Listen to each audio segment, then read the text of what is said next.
ಬಂಗಾರದ ಬೆಲೆ ಬಾಳುತ್ತೆ ಜೋಳದ ಸಿಪ್ಪೆ. ಈ ವಿಡಿಯೋನ ಮಿಸ್ ಮಾಡಿಕೊಂಡು ಮುಂದೆ ಪಶ್ಚಾತ್ತಾಪ ಪಡಬೇಡಿ. ಈ ವಿಡಿಯೋ ನೋಡಿದ್ಮೇಲೆ ಮಾರ್ಕೆಟ್ನಲ್ಲೂ ಕೂಡ ಜೋಳದ ಸಿಪ್ಪೆನ ಹಣ ಕೊಟ್ಟು ಖರೀದಿ ಮಾಡ್ತಾರೆ. ನಮಸ್ಕಾರ ಎಲ್ರಿಗೂ, ಇವತ್ತಿನ ವಿಡಿಯೋಗೆ ಸ್ವಾಗತ. ಒಳ್ಳೊಳ್ಳೆ ಸೂಪರ್ ಟಿಪ್ಸ್ಗಳನ್ನ ನೋಡೋಣ ಬನ್ನಿ. ಮೊದಲನೇ ಟಿಪ್, ಮೊಟ್ಟೆಯನ್ನು ಬೇಯಿಸಿರ್ತೀವಿ, ಮಕ್ಕಳಿಗೆ ಮೊಟ್ಟೆನ ಕೊಡೋಕೆ ಹೋದರೆ ಬೇಡ ಅಂತೇಳಿ ತಿಂದೆ ಹಾಗೆ ಬಿಡ್ತಾರೆ. ಆ ಥರ ಮಾಡ್ತಿದ್ದಾರೆ ಅಂತಂದರೆ ಈ ಪೆನ್ನ ಒಳಗಡೆ ಈ ರೀತಿ ಸ್ಪ್ರಿಂಗ್ ಕೊಟ್ಟಿರ್ತಾರಲ್ವ, ಪೆನ್ನಿಂಗ್ ಖಾಲಿ ಆದಮೇಲೆ ಸ್ಪ್ರಿಂಗನ್ನು ಬಿಸಾಕೋ ಬದಲಿಗೆ ಅದನ್ನು ನೀವು ಕ್ಲೀನಾಗಿ ತೊಳೆದು ಇಟ್ಕೊಂಡ್ರೆ ನೋಡಿ, ಈ ರೀತಿ ಮೊಟ್ಟೆಯನ್ನು ಕಟ್ ಮಾಡೋದಕ್ಕೆ ಅಂತೇಳಿ ಬಳಸ್ಬೋದು. ಯಾವ ಥರ ಕಟ್ ಮಾಡೋದು ಅಂಥೇಳಿ ಇನ್ನೊಮ್ಮೆ ನಿಧಾನಕ್ಕೆ ತೋರಿಸ್ತೀನಿ ನೋಡಿ. ಈ ರೀತಿ ಮೊಟ್ಟೆಯನ್ನು ಬೇಯಿಸಿರುವಂಥ ಮೊಟ್ಟೆಯನ್ನು ಇಟ್ಟು ನಂತರ ಸ್ಪ್ರಿಂಗಿಂದ ಈ ರೀತಿ ಪ್ರೆಸ್ ಮಾಡಿದ್ರೆ ಸಾಕು. ಸ್ಪ್ರಿಂಗನ್ನು ಆ ಕಡೆ ಈ ಕಡೆ ಎಳೆದು ಈ ರೀತಿ ಮಧ್ಯಕ್ಕೆ ಪ್ರೆಸ್ ಮಾಡಿದರೆ ಕ್ಲೀನಾಗಿ ನೋಡಿ ಎಷ್ಟು ಚೆನ್ನಾಗಿ ಮೊಟ್ಟೆ ಅನ್ನೋದು ಕಟ್ಟಾಗಿದೆ, ಒಂದು ರೀತಿ ಡಿಸೈನ್ ಆಗಿರುತ್ತೆ. ಮಕ್ಕಳಂತೂ ಈ ಥರ ಇದ್ದರೆ ತುಂಬಾ ಇಷ್ಟಪಟ್ಟು ತಿಂತಾರೆ. ಖಂಡಿತ ಈ ಒಂದು ಟಿಪ್ಪನ್ನು ಟ್ರೈ ಮಾಡಿ ನೋಡಿ. ಮುಂದಿನ ಟಿಪ್, ನಾನಿಲ್ಲಿ ಜರಡಿಗೆ ಹಿಟ್ಟನ್ನು ಹಾಕ್ಕೊಂಡಿದ್ದೀನಿ.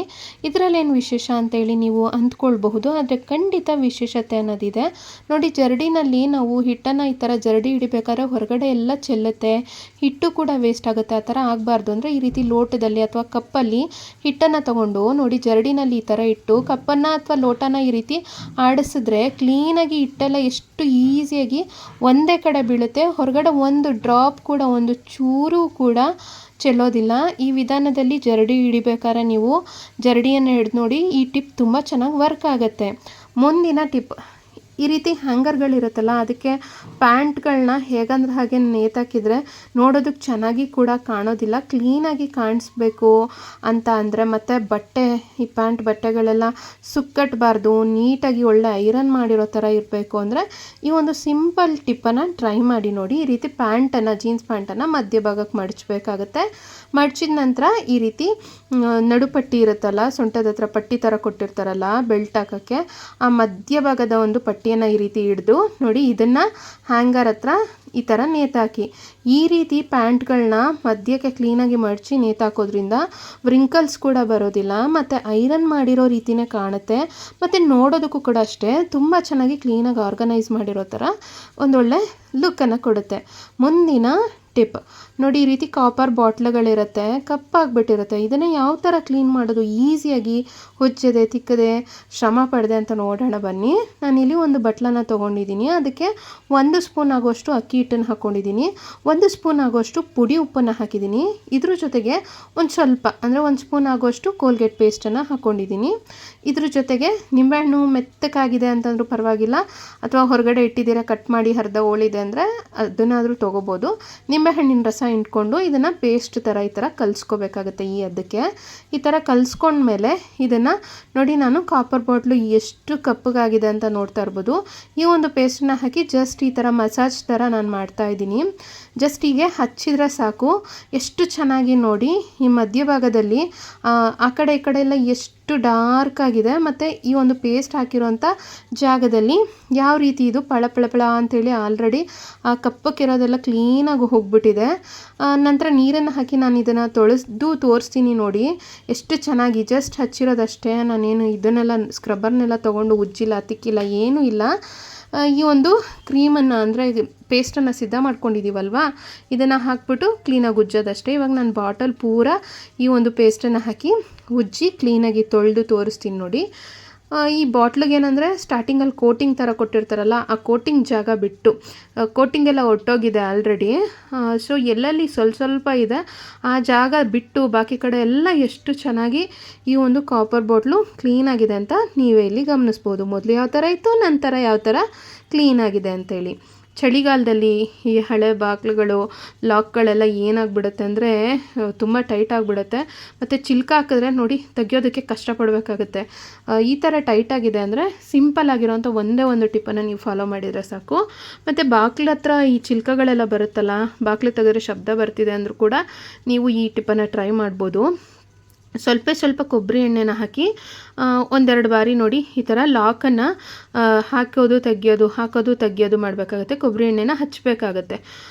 ಈ ಥರ ಹಾಕೋದ್ರಿಂದ ಅಲ್ಲಿ ಏನು ತುಕ್ಕಿಡ್ದಿರೋ ಥರ ಆಗಿರುತ್ತೆ, ಸೊ ಅದೆಲ್ಲ ಸರಿಯಾಗುತ್ತೆ. ಮತ್ತು ಎಷ್ಟೇ ಹಳೆ ಬಾಗಿಲಾಗಿದ್ರು ಅಷ್ಟೇ ಶಬ್ದ ಬರ್ತಿದ್ರೆ ಸ್ವಲ್ಪ ಕೊಬ್ಬರಿ ಎಣ್ಣೆನ ಹಾಕಿ ಒಂದೆರಡು ಬಾರಿ ಬಾಗಿಲನ್ನು ಹಾಕೋದು ತೆಗಿಯೋದು ಮಾಡಿ. ಇದರಿಂದ ಸಡಿಲ ಆಗುತ್ತೆ, ಮತ್ತು ಈ ಲಾಕ್ಗಳೆಲ್ಲ ಹಾಳಾಗಿದೆ ಅಂತ ತಲೆ ಕೆಡಿಸ್ಕೊಳ್ಳೋದು ಬೇಡ. ಈ ಥರ ಒಂದು ಸಿಂಪಲ್ ಟಿಪ್ಪನ್ನು ಫಾಲೋ ಮಾಡಿದರೆ ಸಾಕು, ಈಸಿಯಾಗಿ ಅದೆಷ್ಟೇ ಕೆಟ್ಟೋಗಿರೋವಂಥ ಲಾಕ್ ಆದರೂ ಕೂಡ ಆರಾಮಾಗಿ ನಾವು ಸರಿ ಮಾಡ್ಕೋಬೋದು. ನೋಡಿ ಎಷ್ಟೊಂದು ಸಡ್ಲ ಆಯಿತು, ಆವಾಗಲೇ ಎಷ್ಟು ಟೈಟ್ ಇತ್ತು ಅಂತೇಳಿ. ಈಗ ಮುಂದಿನ ಟಿಪ್ಪನ್ನು ನೋಡೋಣ. ನಾನಿಲ್ಲಿ ಒಂದು ಬೌಲನ್ನು ತೊಗೊಂಡಿದ್ದೀನಿ. 1 ಸ್ಪೂನ್ ಆಗೋಷ್ಟು ಕಡಲೆ ಹಿಟ್ಟನ್ನು ಹಾಕ್ಕೊಂಡಿದ್ದೀನಿ. ಆಮೇಲೆ 1/4 ಸ್ಪೂನ್ ಆಗೋಷ್ಟು ಅರಿಶಿನವನ್ನು ಹಾಕ್ಕೊಂಡಿದ್ದೀನಿ. ಇವಾಗ ಇದ್ರ ಜೊತೆಗೆ ರೋಸ್ ವಾಟರ್ನ ತೊಗೊಂಡಿದ್ದೀನಿ. ಒಂದು ಸ್ವಲ್ಪ ರೋಸ್ ವಾಟರ್ ಅಂದರೆ 1 2 3 ಸ್ಪೂನ್ ಆಗೋಷ್ಟು ರೋಸ್ ವಾಟರ್ನ ಹಾಕ್ಕೋಬೇಕಾಗತ್ತೆ. ಇದನ್ನು ಚೆನ್ನಾಗಿ ಕಲಿಸ್ಕೋಬೇಕಾಗತ್ತೆ. ಒಂದು ರೀತಿ ಕ್ರೀಮಿಯಾದ ಕನ್ಸಿಸ್ಟೆನ್ಸಿ ಬರಬೇಕು. ಆ ಒಂದು ನೋಡಿ ನಾನು ಕಲಿಸ್ತಾ ಇದ್ದೀನಿ, ಇದು ರೆಡಿ ಆಗಿದೆ. ಕೆಲವರಿಗೆ ಡೆಡ್ ಸ್ಕಿನ್ ಜಾಸ್ತಿ ಇರುತ್ತೆ ಮತ್ತು ಮುಖದಲ್ಲಿ ಗುಳ್ಳೆಗಳೆಲ್ಲ ಇರುತ್ತೆ. ಕೆಲವರು ಕಮೆಂಟ್ ಮಾಡಿ ಕೇಳಿದರು, ನನ್ನ ಮುಖದಲ್ಲಿ ಪಿಂಪಲ್ಸ್ ಎಲ್ಲ ಇದೆ, ಯಾವುದಾದ್ರು ಒಂದು ಒಳ್ಳೆ ರೆಮಿಡಿನ ಹೇಳಿ ಅಂತೇಳಿ. ನೀವು ಕಡಲೆ ಹಿಟ್ಟು, ಅರಿಶಿನ ಮತ್ತು ಅದ್ರ ಜೊತೆಗೆ ರೋಸ್ ವಾಟರ್ನ ಹಾಕಿ ಪೇಸ್ಟ್ ಥರ ಕಲಿಸ್ಕೊಂಡು ಈ ಒಂದು ಪ್ಯಾಕನ್ನು ನಿಮ್ಮ ಫೇಸ್ಗೆ ಅಥವಾ ಪಿಂಪಲ್ಸ್ ಎಲ್ಲ ಎಲ್ಲಿದೆ ಆ ಜಾಗದಲ್ಲಿ ಹಚ್ಚಿ ಕ್ಲೀನಾಗಿ ಮಸಾಜ್ ಮಾಡಿ ಅದನ್ನು ಏನಿಲ್ಲ ಅಂದರೂ 10 ರಿಂದ 15 ನಿಮಿಷಗಳ ಕಾಲ ಹಾಗೆ ಬಿಡಬೇಕಾಗುತ್ತೆ. ಈ ಥರ ಬಿಡೋದ್ರಿಂದ ಮುಖದಲ್ಲಿ ನರಿಗೆಯ ಸಮಸ್ಯೆ ಇದ್ದರೂ ಕೂಡ, ವ್ರಿಂಕಲ್ಸ್ ಎಲ್ಲ ಜಾಸ್ತಿ ಇದ್ದರೂ ಕೂಡ ಅದು ಕೂಡ ಹೋಗ್ಬಿಡುತ್ತೆ. ಸೊ ನೋಡಿ, ಇದನ್ನು ಹಚ್ಚಿ 10 ರಿಂದ 15 ನಿಮಿಷಗಳ ಕಾಲ ಹಾಗೆ ಬಿಟ್ಟು ನಂತರ ನಾರ್ಮಲ್ ವಾಟರ್ನಲ್ಲಿ ಕ್ಲೀನಾಗಿ ತೊಳ್ಕೊಬೇಕಾಗತ್ತೆ. ಎಷ್ಟು ಚೆನ್ನಾಗಿ ಸ್ಕಿನ್ ಗ್ಲೋ ಆಗುತ್ತೆ ಅಂತೇಳಿ ನೀವೇ ನೋಡ್ಬೋದು. ಲೈವ್ ರಿಸಲ್ಟನ್ನು ತೋರಿಸ್ತಾ ಇದ್ದೀನಿ. ಸ್ಕಿನ್ ತುಂಬ ಚೆನ್ನಾಗಿ ಕಾಂತಿಯುತವಾಗುತ್ತೆ ಮತ್ತು ಮೊಡವೆಯ ಕಲೆ ಇದ್ರೂ ಕೂಡ ಹೋಗುತ್ತೆ. ಮತ್ತು ಮೊಡವೆಗಳು ಬರದೇ ಇರೋ ಥರ ಕೂಡ ಈ ಒಂದು ಪ್ಯಾಕ್ ತಡೆಗಟ್ಟುತ್ತೆ ಅಂತ ಹೇಳ್ಬೋದು. ಇವಾಗ ನಾನಿಲ್ಲಿ ಜೋಳನ ತೊಗೊಂಡಿದ್ದೀನಿ. ಜೋಳದ ಮೇಲಿನ ಸಿಪ್ಪೆಯನ್ನು ತೆಗಿತಾ ಇದ್ದೀನಿ. ನೋಡಿ, ಜೋಳದ ಜೊತೆಗೆ ಚಿಕ್ಕದೊಂದು ಈ ಬೇಬಿ ಕಾರ್ನ್ ಅಂತ ಹೇಳ್ತಾರಲ್ಲ, ಸೊ ಅದು ಕೂಡ ಇದೆ. ನೋಡಿ, ಅದರಲ್ಲೂ ಒಳಗಡೆ ಬೇಬಿ ಕಾರ್ನ್ ಥರ ಬರುತ್ತಲ್ಲ, ಚಿಕ್ಕ ಜೋಳ, ಅದರೊಳಗಡೆ ಈ ಥರ ಜುಂಗ್ ಥರ ಇರುತ್ತೆ. ಜೋಳದ ಥ್ರೆಡ್ ಇದು, ಜೋಳದ ನಾರಿದು, ಗೋಲ್ಡ್ ಕಲರ್ ಇರುತ್ತೆ. ನೋಡಿ ಎಷ್ಟು ಚೆನ್ನಾಗಿದೆ ಅಂಥೇಳಿ ನೋಡ್ತಾ ಇರ್ಬೋದು.